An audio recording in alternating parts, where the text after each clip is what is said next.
ಗದಗ ಜಿಲ್ಲೆಯು ಸಾಂಸ್ಕೃತಿಕವಾಗಿ ಮತ್ತು ಐತಿಹಾಸಿಕವಾಗಿ ಕರ್ನಾಟಕದ ಅತ್ಯಂತ ಶ್ರೀಮಂತ ಜಿಲ್ಲೆಗಳಲ್ಲಿ ಒಂದಾಗಿದೆ.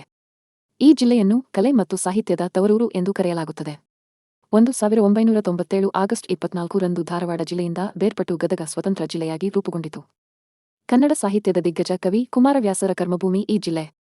ಅವರು ಗದಗದ ವೀರನಾರಾಯಣ ದೇವಸ್ಥಾನದಲ್ಲಿ ಕುಳಿತು ಪ್ರಸಿದ್ಧ ಗದಗಿನ ಭಾರತ ಮಹಾಕಾವ್ಯವನ್ನು ರಚಿಸಿದರು.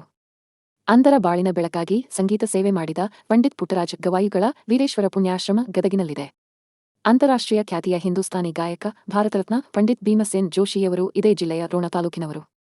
ಗದಗಿನ ಲಕುಂಡಿ ಪಟ್ಟಣವನ್ನು ದೇವಾಲಯಗಳ ಸ್ವರ್ಗ ಎನ್ನಲಾಗುತ್ತದೆ. ಇಲ್ಲಿನ ಕಲ್ಯಾಣ ಚಾಲುಕ್ಯರ ಶೈಲಿಯ ಸುಂದರ ಗುಡಿಗಳು ಮತ್ತು ಕಲ್ಯಾಣಿಗಳು ವಿಶ್ವಪ್ರಸಿದ್ಧ. ತ್ರಿಕೂಟೇಶ್ವರ ದೇವಾಲಯ, ಇಲ್ಲಿ ಒಂದೇ ಕಲ್ಲಿನಲ್ಲಿ ಕೆತ್ತಲಾದ 3 ಶಿವಲಿಂಗಗಳಿವೆ. ಕಪ್ಪತಗುಡ್ಡ, ಇದನ್ನು ಉತ್ತರ ಕರ್ನಾಟಕದ ಸಹ್ಯಾದ್ರಿ ಎಂದು ಕರೆಯಲಾಗುತ್ತದೆ. ಇದು ಅಪಾರ ಔಷಧೀಯ ಸಸ್ಯಗಳ ಭಂಡಾರವಾಗಿದೆ.